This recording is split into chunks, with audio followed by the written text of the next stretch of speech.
Virat Kohli is the boss. 83rd International 100. 6th against South Africa.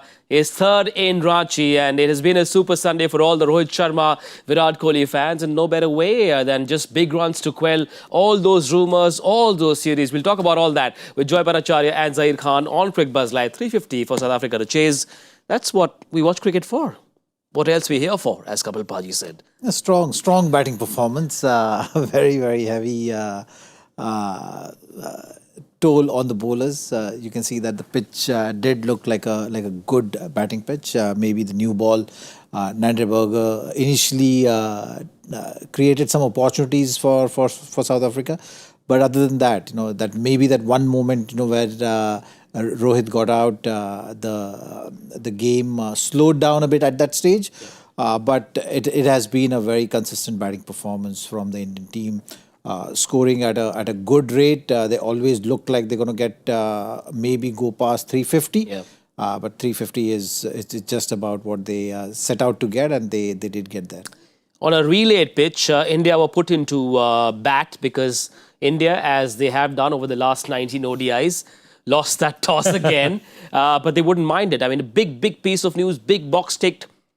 Rohit among the runs, Virat among the runs. Absolutely. Exactly what India wanted. Rohit among the runs, Virat among the runs, and think about it. I mean, I think the highest scored chased in this pitch is 278 or 280. Somewhere there, India chased. So you're talking about a total of 350, which has never been chased. Nobody has been close to chasing it. I think when Australia got 314, 313, 314, India was at 281. So we are talking about a total that has, 35 run less total has also not been chased in this ground. So all we are saying is that this is not going to be an easy pitch to chase on. I mean, whatever the circumstances, 350 is 350. Yeah. Due or no due, we don't know what the pitch is going to be like, but 350 is 350. Right. 100 and 250s in this Indian batting performance. Rohit Sharma and Virat Kohli in that 100-run partnership, 100-plus partnership, in fact. KL Rahul took a while to get going, and all those little partnerships put together gave India 349 runs in their allotted 50 overs. Bartman, expensive. Berger bowled very well, but won't be happy with those numbers. Corbin Walsh went for runs as well. And Subrayan, who doesn't find, I mentioned on this graphic, the most expensive of the day, the off-spinner, the lone spinner in that South African bowling lineup, went for 73 then. We have to focus a lot more on Virat Kohli. The flavour of the day. His last 100 was against Pakistan a few months ago in Dubai. But today, 7 sixes, 11 fours. He looked like Virat Kohli had never gone anywhere, and he isn't going anywhere. Well, it was very impressive hundreds. The 100, there's no doubt about that. What I liked about this innings of Virat was he was looking consciously making that effort of getting in positions early. Yep. And I think that was something which was stand out for me from his innings. And also those aerial shots. You've seen Virat Kohli in a standard ODI 100. You'll see there is a pattern. And in this innings, you could make out that the pattern was completely changed. Those sixes is making that impact. I think, he was consciously looking to be more aggressive, looking to take the bowling on, and yet holding his shape. So it wasn't those wild swings, but it's like a clear-cut plan of maybe adding something to his approach, and that is something exciting to see. That 160 hit off long off was of the same length that troubled him a little bit initially. Perhaps that's why experience scores over most other skills, doesn't it? Exactly what I'm trying to say. You've seen a very patented Virat 100. He'll be approaching the first 20 runs in one fashion, then the next 20, and the next 20. You'll see like a progressive innings. But I think today's innings, you'll see that the aerial shots were coming a bit early than later in his innings. And that is something which was not expected. Even the bowlers, we often speak about having tactics, when someone has played so much, then obviously, you have enough data to prove that, okay, you can approach a particular batter in a particular way. And Virat today is making that effort of maybe trying to create a new pattern for himself and for bowlers to think about. Perhaps younger cricketers watching Virat Kohli have learnt another facet, or the same facet for the 83rd time. That feature, the running between the wickets. I mean, he is clearly the fittest of them all. He's still running threes. He's still running threes. He's still on the lookout when he takes a two and there's a mistake. He's still looking at that three. Most importantly, I mean, he didn't look tired. I mean, once I think his back needed to get stretched, but that's a different matter altogether. But I think the biggest thing about Virat is, firstly, ODIs and test matches allow you the opportunity to really construct innings. Yeah. T20 is very difficult because there's very short time. And I think that's what he did. And he's saying that the grammar of that has changed. I mean, he was up front, he was lofting the ball, which is not typically him. Then they reached at batting at 7.5, he and Rohit. Then moment he comes closer to his century, he sort of slows down. Yeah. But the moment he gets his century, he just goes to fifth gear immediately. Yeah. And he just totally takes off. And I think that's the thing, that his ability to be able to change gears at will, and his ability to read a match situation and say, okay, this is what it is. He's at the other end. Okay, now Rahul has come in. Let me just do it. Because if you remember, after Rohit got out, there was a situation where India lost two quick wickets. Yep. And at that point in time, you're saying, will India be 20-25 short because they're just going to lose a few batters? And I think it was important for him and Rahul to consolidate at that point. The ability to suss out the opposition, what their bowling resources are, what the pitch is likely to be, is something that Virat Kohli has done so well over the last almost 2 decades, doesn't he? Well, if someone has played for 2 decades, you expect these things. And Virat is no exception for that. And, in fact, all the good players, we've seen what they do differently other than preparing just skill-wise is the ability to suss out all these finer things. Which bowler is going to be in which phase of the game, how he can build his innings, which bowlers to target, what are the dimensions of the ground. You get into these nitty-gritties which separates you from a good player to above average player. And I think, that is something which Virat obviously have been pushing that bar higher and higher. Those things are taken for granted, when you're talking about, say Virat or a Rohit or players of those caliber.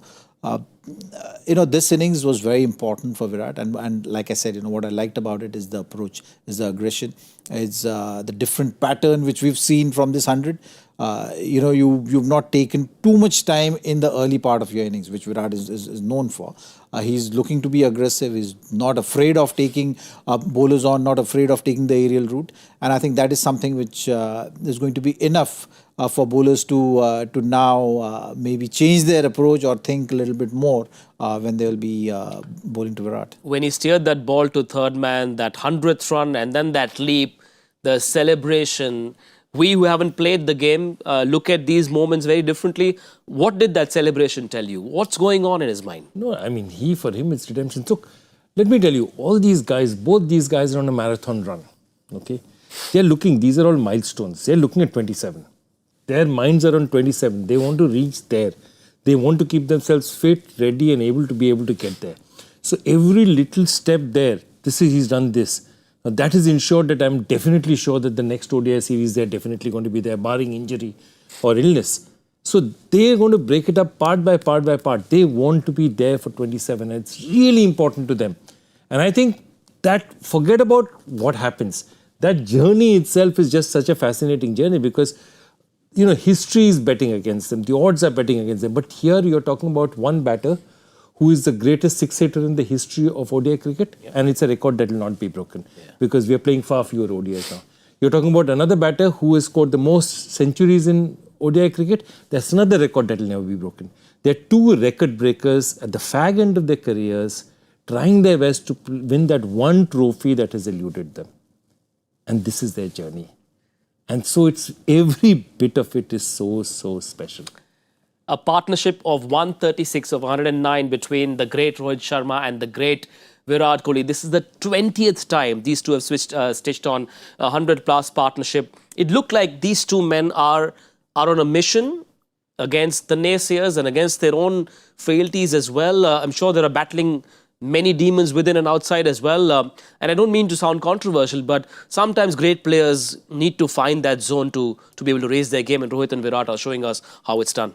Well, I think it's just about sticking to the process. I don't think they're thinking too much about the outside noise right now, and it's just about what the team gets out of when you don't lose an early wicket, right? When you have a solid first 10 overs, you've seen more often than not, and you can take out the statistics and verify that fact, is that the top three guys, if they are in form, if they are scoring runs consistently, very, very seldom you'll see with the depth of Indian batting lineup that you will be struggling to put up a total which you can't make the match out of. Yeah.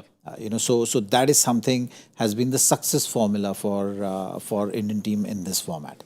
So that is the crucial aspect, and I think these two or the whole team will be looking at setting up the game like that. Yeah. You've seen Rohit and Virat as they play more deliveries, how destructive they can get. So that is something which goes without saying. I think the noise aspect of things needs to be just controlled that way. But for them, I think it's just about focusing on the process, turning up and trying to solidify that, or maybe put up a bit more as the breaks in between the matches for them is longer. Right, while Virat Kohli does have that 2011 ODI World Cup, Rohit missed out, couldn't get selected, came back and went on to have a great white ball career. That one World Cup is missing, but today in his half-century joy, he has another record to his name now. Most sixes, as you said. Rohit hitting sixes is a sight in itself. People would just pay to come and watch him hit sixes. Yeah, absolutely. And incredible. I think that's the thing that was the first thing that people noticed about him. His hand-eye coordination, his bat speed, his ability to clear the ground under any circumstances. Very early on, that was the reason why he was marked out as a very special bat. Remember, he came into Test match cricket much later due to a set of circumstances. But from ODI cricket, or whether 2007 World Cup onwards, T20 cricket, ODI cricket, he's always been there just because of his ability to be able to hit sixes at will, because that's a huge, huge ability. And I'm just thinking, you roll it back, Bulawayo 2010, Rohit batting out there, Kohli goes in, Kohli and Rohit go and bat, and they score 100, put 100 runs together. Did they think 15 years later in Ranchi they'll still be scoring century partnerships together? Yeah. What a story it's been. And it's not always been an easy story. It's been a bumpy ride because both have been such big players of the game that they've had their own support bases and their fan bases and everything. And I think somewhere in the last year, all that has been put behind, they've gone back to their earlier relationship, the relationship which they started off, which was just the love of the game. And I think that's what's driving them back again today. I think so. You see the way, the moment Rohit gets out, he goes up to Virat and he says, where do you think that hit me? Okay.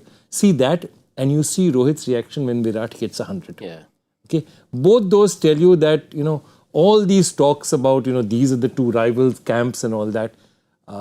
That's so much rubbish right now. Yeah, and may this beautiful coalition between Rohit and Kohli and their fan clubs continue at least until the end of the 2027 ODI World Cup, hopefully with a win in Johannesburg, which is a bit, I think, two years away. But Rohit Sharma, you've seen him from close quarters. You know him. He's a good friend of yours as well. At what point did you see his ability to pick the length well? Because Mark Wood, I saw a clip of Mark Wood saying Rohit Sharma is the toughest to bowl to. A speedster like Mark Wood saying that about him just tells you what Rohit is. Well, the thing about special talent is you can't just miss out. And when I first saw Rohit bat for a West Zone game for I think it was back in 2006 before he made his international debut. First few deliveries which he faced in the nets, I knew that the guy has got more time than the batters which you normally see. So we knew that something big can be coming, but then it's up to the individual to put everything together and keep pushing the bar higher and higher. So I think with Rohit, it's just the sheer ability, special ability he has, picking up the length, not being afraid of pace, making shot making look very easy on the eyes. So all those things is just a gifted batsman which you often see on display, and you put together all the experience, all the work, all the gauge which you get of your own game, and then just strengthen that over the years, makes you just a formidable batsman, and the impact which the whole world has seen. No better way than this, Joy, to say, drop us if you can. Yeah, that's exactly what they're doing. At this point in time, because there's been going to be a paucity of T20 matches. Look, they played in during the Champions Trophy it was the Champions Trophy, and after that they played just these 3 ODIs in Australia. So they're getting limited opportunities in that sense because of the number of they're just playing one format. But this is going to increase because over the next year, once the T20 World Cup is over, we're going to play a plethora of one-days. Sure. In preparation for the next. About 25, I believe, before the so World we're going to get a lot of them. And I'm sure the Indian board will make sure that we go to Australia and play a few, South Africa and play a few in those conditions as well. So I think they're going to get enough chances. All they've done is they've written it out there that we are here. The stories of our demise is very, very premeditated, this thing. And right now, we are here to stay. And Zach has raised a very important point. India in its most successful one-day avatar has been about batters 1, 2 and 3 making big, big totals. Whether it's been the days of Sachin, Sehwag, Saurav, whether it's been the days of Shikhar, Rohit and Kohli, they've just 1, 2 and 3 have given huge bases 8 times out of 10 and then the rest have... That's been India's success formula. And you don't want to change the success formula unless you're really in trouble. Today, the formula of India's batting success was 3 players, Virat Kohli, Rohit Sharma and KL Rahul, the 3 of them combining to score 252 of India's 349. If you look at the batting card, Zach, the others struggled to get going. Even, someone like Ruturaj Gaikwad, Sundar as well, less than a run a ball. Jaiswal hit a 4 of the first ball, 18 of 16. How would you describe this pitch? Because Virat Rohit made the pitch look different. KL Rahul also struggled to get going initially and then came up with the big shot, 60 or 56. What's the best way to describe this pitch? Well, I think if you look at it, with the new ball, there's always that threat. Nanderberger did create those opportunities for South Africa. So the new ball, that first 3-4 overs is going to be crucial. But other than that, for that period, say 25-30 overs post that, it was the best time to bat. Okay. Once the ball got a little softer, then things started to get tougher for batters. Yeah. And I think, that's the phase where you'll see the Indian batting going from 7 plus, just the run rate going down to maybe 6 and 6.5, 6 at one stage. And after that, so that phase of 21 to 30 overs, which we're talking about. But other than that, once you get in, once you get set, and you absorb pressure in that phase, then again you see that climb and things getting tougher for the bowlers. There was some reverse swing later in the innings, not too threatening. But I think on the whole, South African batters right now, if they have to chase down this total, they have to go hard with the new ball. Yeah. That is their best chance. Before the spinners come on, you create that momentum for yourself. And if they have to give themselves the best chance, then that middle phase is going to be the crucial one. I'm just surprised. The only thing that really surprises me is, again, why was Keshav Maharaj not playing? Yeah. Because you have the Indian batting and you see Jaiswal out there. Okay, Jaiswal and maximum Sundar and Ravindra Jadeja. Yeah. So 5 of our top 8 batters are right-handers. Okay, and right-handers who are devastating against spin. I mean, the likes of Rohit and all have always been very good against spin. So we are talking about that kind of a batting that Keshav Maharaj didn't get a chance if he was fit. So we don't know whether he's unfit or not, or he was just fatigued. Rested, apparently. Yeah, rested. And because my point is that if you needed an off-spinner to bowl at Washi or to bowl at Jadeja, Aiden Markram himself, the captain, is a more than competent spinner who's bowled well and he knows how to bowl in spells like this. So that team selection flummoxed me a bit, and I think they might have just cost themselves a bit, because I think he went for 73, 74. 73, Subran. And also the captaincy aspect, I think. Markram could have been proactive in using himself at some stage rather than going through with the offie for the whole 10 overs. Marco Jansen as well, who was quite a threat in that Guwahati test match, went for runs 76 off his 10. Berger, all those big runs came in the second half. Berger bowled really well up top. Subrayan, at the age of 32, playing in only his second or third ODI, had to face an informed Virat Kohli and Rohit Sharma. As you said, barring Maharaj, not much of a threat in this lineup in white ball cricket, or am I overstating what South Africa have done tonight? No, I think, six bowling options is something, which we always look at. So if someone is having an off day, which in a longish format, there's more chance of that happening.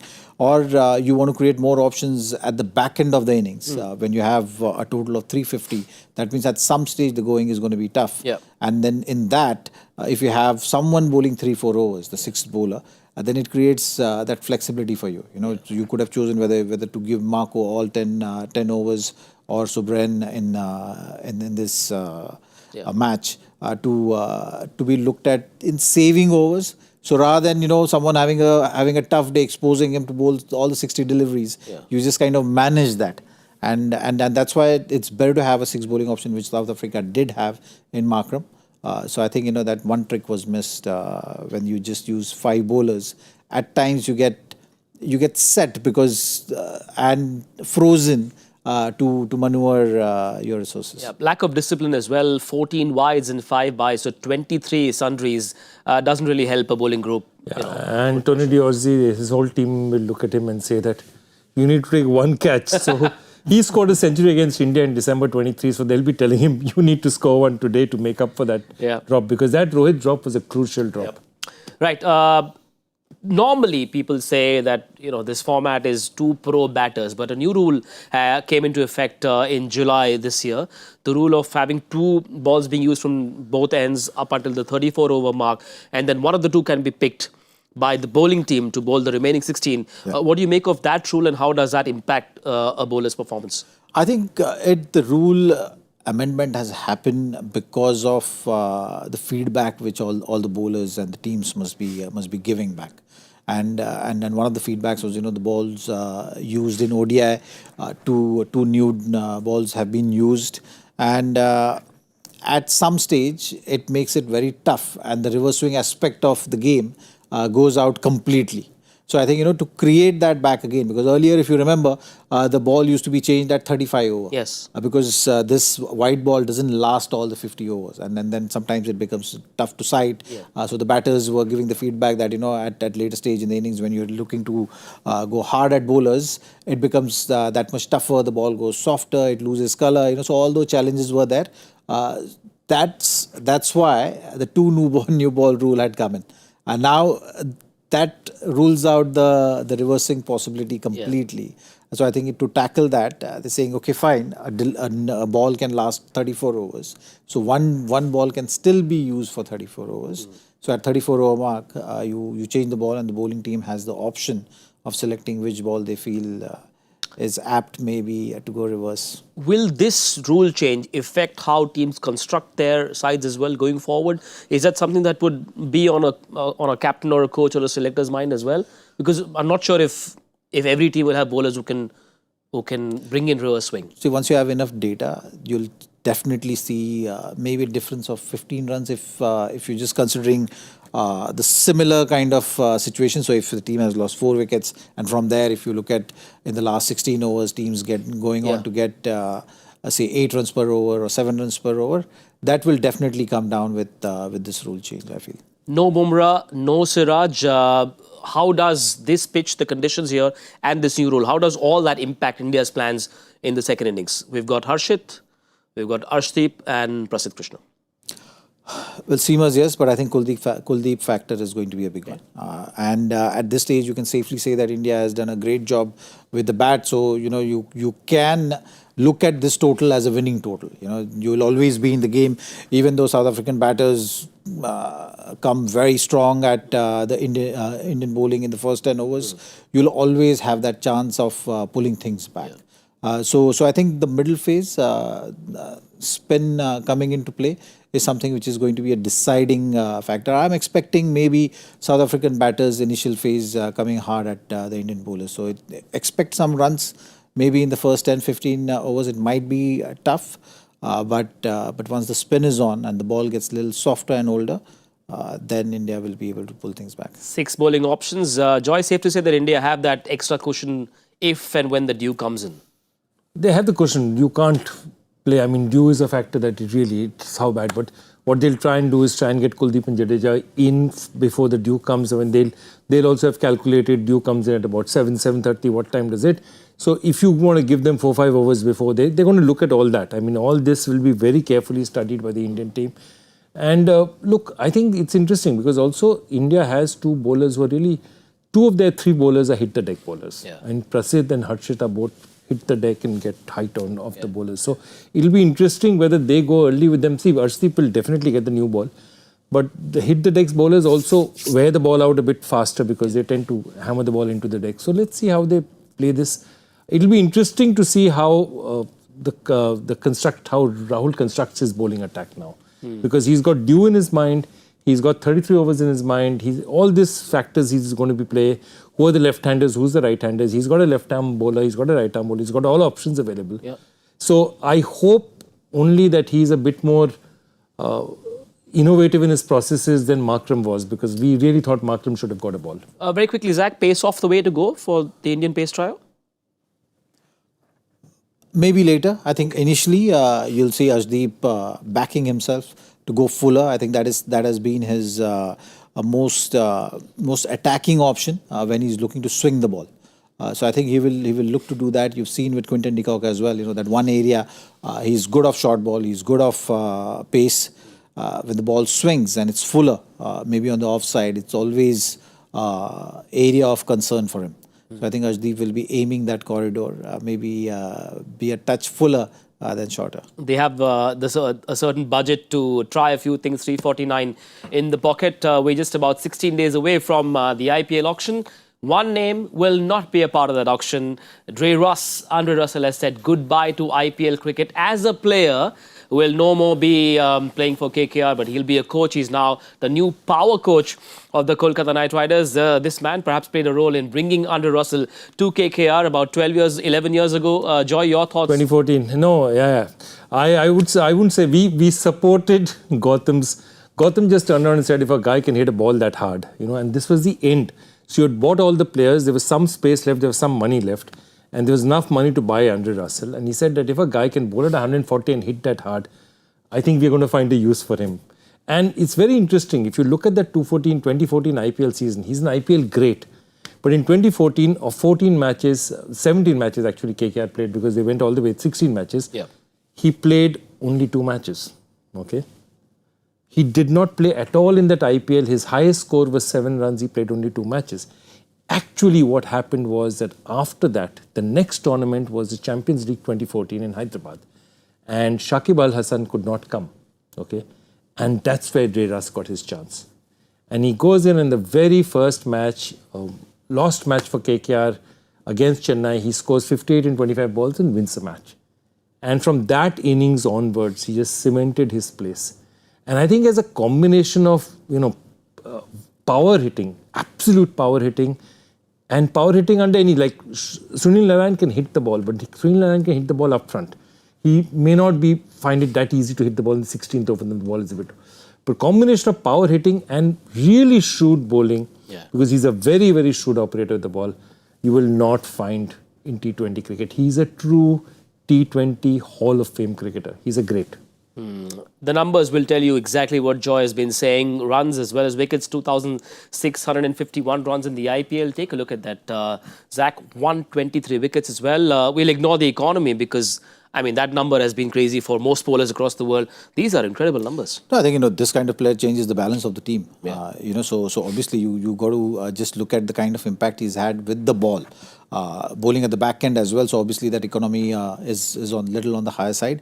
But I think the sheer impact of of Andre Russell has been felt through and through, and it's good to see. The league is also evolving. It's relatively not a very old league, and you've seen a lot of loyalty being built. Yeah. These are the moments when you realize that, if you ask me, Andre Russell, did he have cricket left in him? For sure, right? But it's also the bond which he's created with the franchise. It's also the loyalty which he wants to showcase as he moves along from the game, and that's the bargain, isn't it? So you're saying, okay, maybe a couple of years of more cricket with some other franchise, or continue to be with the franchise which has given so much and so many good memories. So that it's good to see that approach from KKR as well, to reward all the efforts and the match-winning effort which the player has put in, and progress him in the franchise in a larger role, which is going to create that bond even stronger in years to come. And that larger role is that of a power coach. Please tell us what that means. Look, I am also thinking about it. Look, the only thing I want to say is that if Bravo returns, okay, Russell has released many tracks, quite a few tracks as J. Russ, okay. Bravo has released tracks. So we have KKR has a perfect musical combo, definitely. I mean, they will definitely make music. And I'm sure, Russell's ability to power hit, and I'm telling you, he's going to be, his ability to hit the ball, part of it, natural talent, you can't do that. You know, one question a lot of people ask is that, why is Russell retiring when Sunil Narine still goes? But their games and bodies are very different. If you see Russell is all upfront, his body's like really big upfront. So his ability to keep health is very difficult because he's a heavy body. Every time he falls down on the field, KKR fans have a heart attack. Oh, yeah. Okay, so that's the thing. Therefore, his body takes a lot more beating. Sunil Narayan's body is far more able to take it because he bowls spin, he hits in a particular way. So it's more timing rather than power. So Sunil Narine plays in a different way. Russell is just too many demands on his body, and I can quite understand if he wants to go. Would he have found a taker at the auction because KKR released him? Maybe at base price, perhaps? 100% he would have found. 100%. Yeah, there's no doubt about that. No question. What KKR must have told him is, you know what, you can play another 2-3 years, and nobody has any doubt about that. Yeah. But do you want to go, $200,000, $300,000, $400,000 to some other franchise, play 2-3 years and finish your game? Stay with us. You're a KKR legend. You stay with us for life. Look at what Pollard has done. They'll show them Pollard. Yeah. He's playing in the MI Giants. He's playing here. He's playing for MI. He's involved with the coaching staff of the team internationally. So what happens is that they become a part of the family because these players, they don't want to see, neither KKR nor MI will want to see these players in any other colours. Either Sunil Narine finishes his game and goes home, or he comes to KKR in some capacity again. Because these are legends. You can't allow them to go elsewhere. Right. That auction will be fun. And the great trio of our favourite Mr. Kapoor, Mr. Bhogle and Mr. Bhattacharjya will be here for the IPL auction. Enjoy that. For now, though, India have 349 in the back to defend. Markram and Rickleton are out. Arshdeep Singh bowling the first over. Gentlemen, predictions? Power play. Power play, I think 70. 61. Okay. 80. Lock that. Leave your predictions in the comment section as well. We'll see you on Cricbuzz Combox after 15 overs. Bye-bye.